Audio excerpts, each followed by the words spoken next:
Hey, sis! It's been a while. How've you been?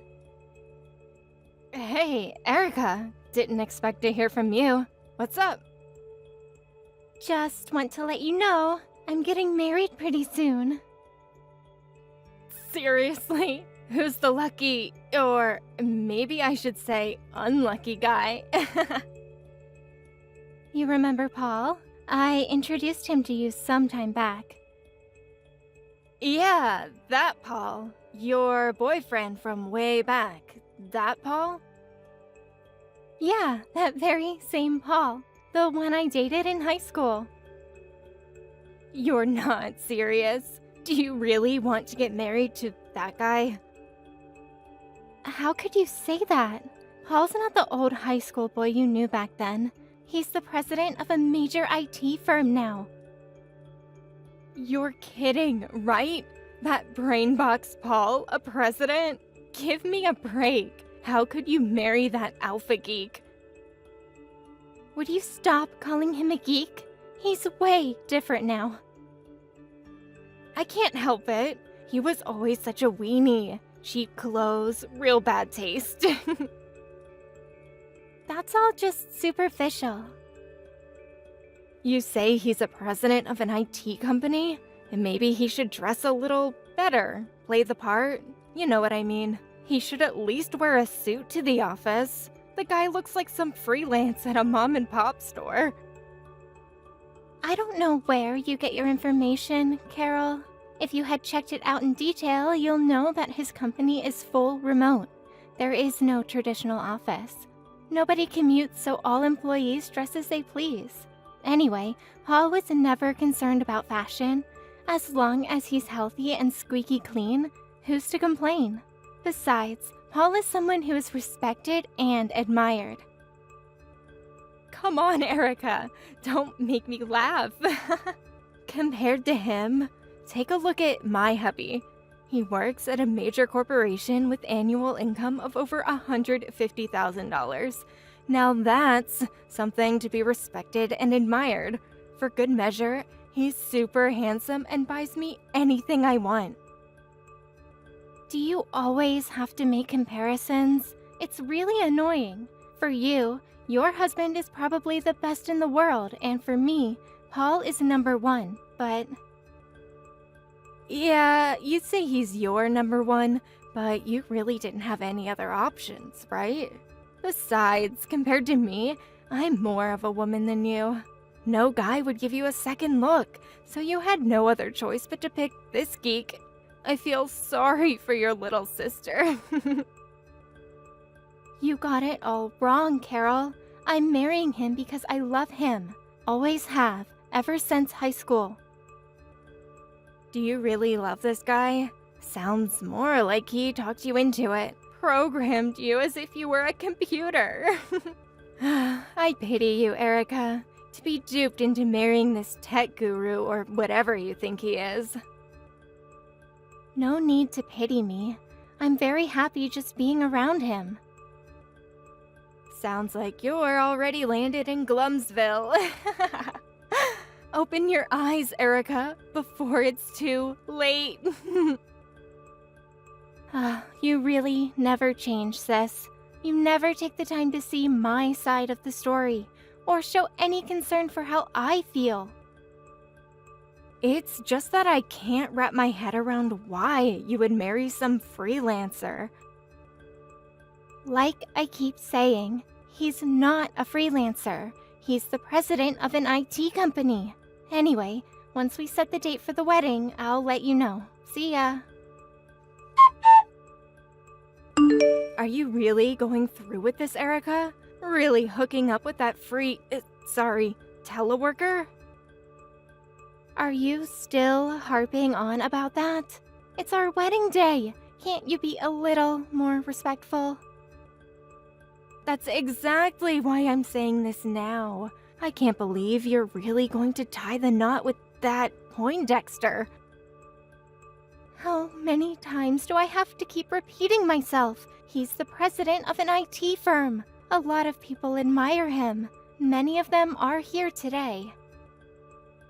No use trying to sugarcoat this whole mess of a wedding. The guy can't even buy proper clothes. Just your sorry-ass teleworker, freelancer, whatever you want to call him. Just not IT president. As a relative, this is really embarrassing.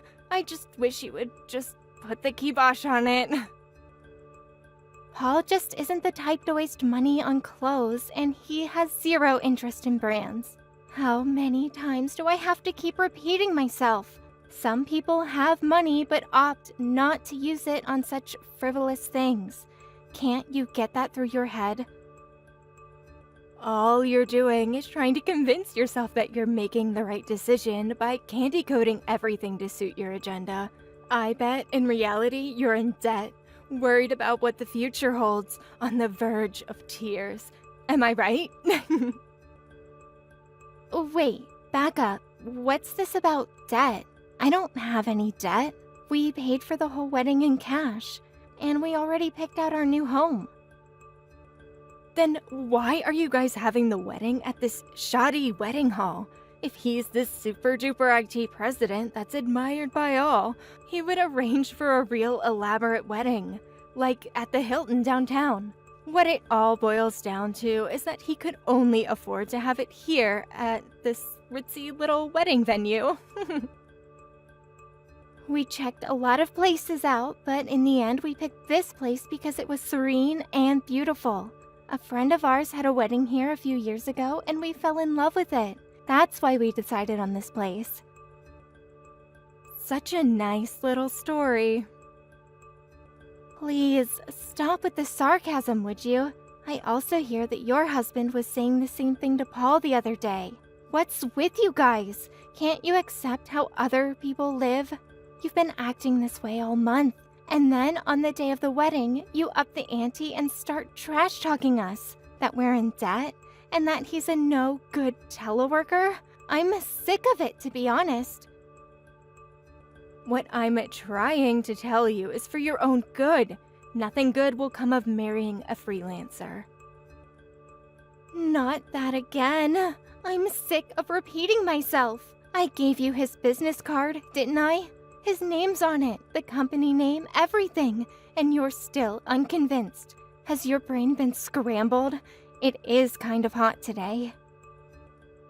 Anybody can print up business cards, and besides, I never even heard of that company. I just got to the wedding hall. Have to cut this short. Talk to you later. Could you at least keep your mouth shut during the wedding? Blab all you want once it's over, but please, cut the cackle until it's over. You can do that, right? Hey, Erica, maybe it would be better if you canceled the wedding. Say again? The wedding starts in 10 minutes. What are you up to now? Everyone's all seated now, expecting the whole thing to start. I already announced to everyone that you're marrying a penniless freelancer geek, and that this wedding is drenched in debt. I warned them that they'll come crying to everyone afterwards for handouts. So better to skip this little celebration. Hold it 1 second, Carol. I did it for your own good, Erica. I know you'll live to regret it, and plus, it's a total disgrace for the entire family. If I didn't warn them and put a stop to this, I figured you wouldn't wake up from this happy valley you seem to be stuck in. The wedding starts in 5 minutes. I won't be attending, by the way. I don't want to contribute money to paying off your debts.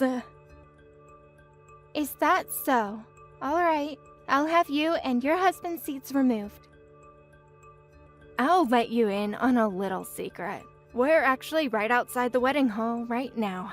We just had to witness all those guests pouring out of the hall. It's gonna be one for the books. Whoever had a wedding with 0 guests. I warned you plenty, Erica. See ya. Erica, are you seeing this? I never expect this to happen. What am I going to do? Yeah, I heard you really pissed off one of Paul's major clients, the president of Apex Incorporated. Your husband works there, doesn't he? You guys came rushing into the chapel right in the midst of our wedding vows. I can't remember the last time I was so embarrassed. Could you talk to him? Tell him it was just a simple misunderstanding? I can't do that. You guys dug your own grave.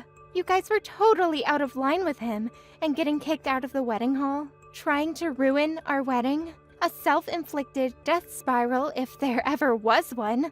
You really expect me to dig you guys out? You're barking up the wrong tree. But please, I need your help here, Erica. Please. If you don't help me, my husband's position at the company will be in jeopardy. He may even get fired. Apex Incorporated means everything to us. He was on course to become the next project manager. His entire career is at risk. This whole mess will turn our life upside down. Like I said, you guys signed your own death warrant. There's nothing I can do about it. There's plenty you can do. You're my little sister. You have an obligation to help me. As family, we are honor-bound to help each other. Wait, what?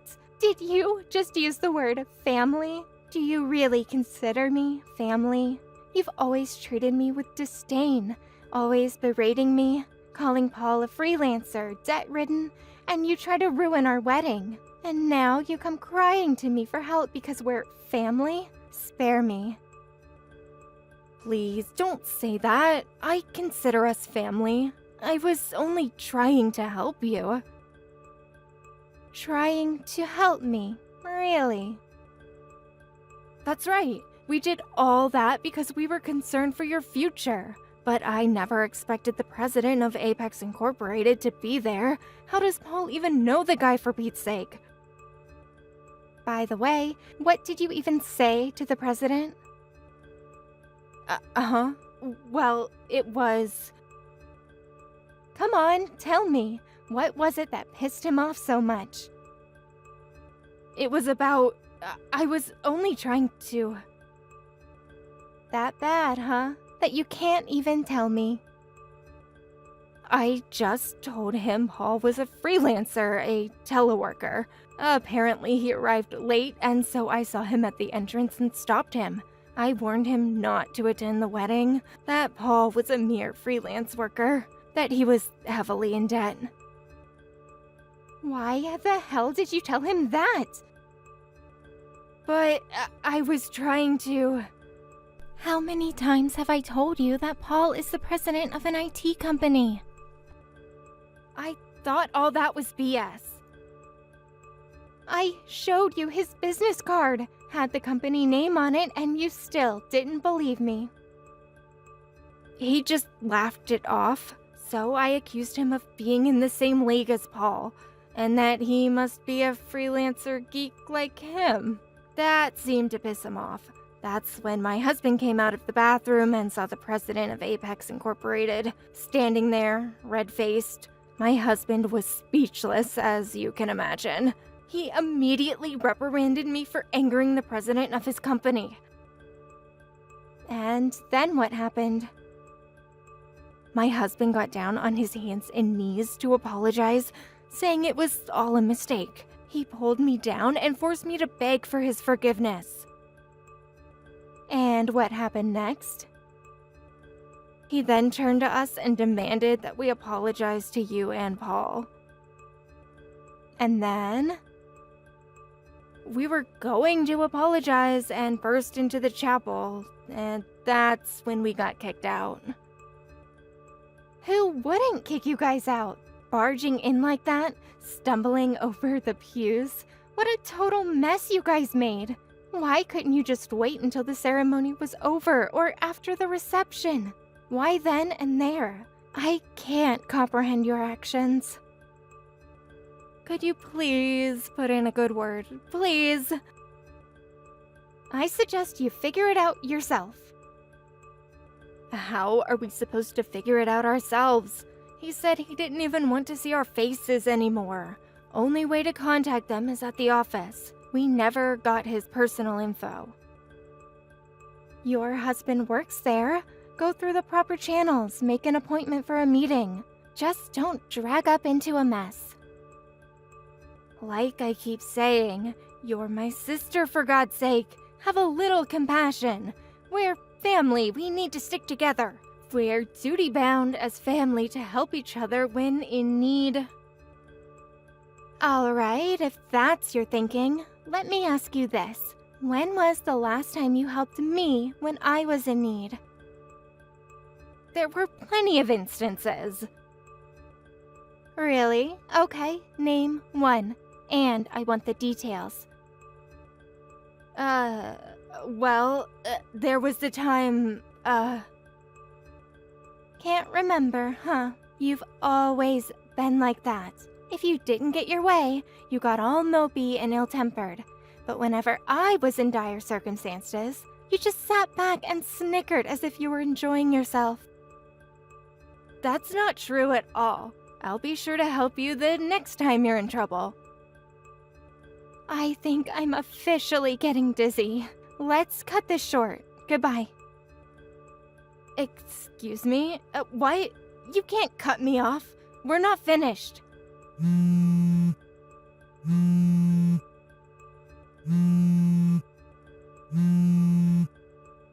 Erica, you can't leave me hanging.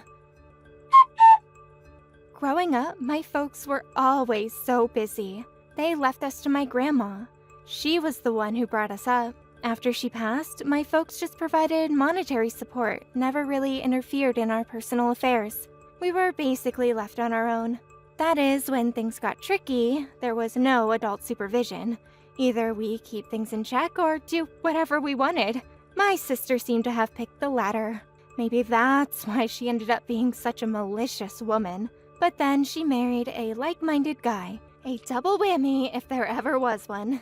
But these two eventually got divorced. Apparently, that incident was the talk of the office for months afterwards. It was apparently hard for him to remain at the company, and as a result, he eventually retired. He blamed my sister for it all, of course. These people always find a victim. They themselves are never in the wrong. My sister had been a housewife all these years and never really gained any useful skills. So, what did she do? She began trying to seduce my husband, Paul. My father finally had enough of her nonsense and dumped her in some institution. I'm not sure what kind of institution, and I don't want to know. That was the last I heard from her, and I hope it's the last. Thank you for watching. Please subscribe and hit the like button. See you next time.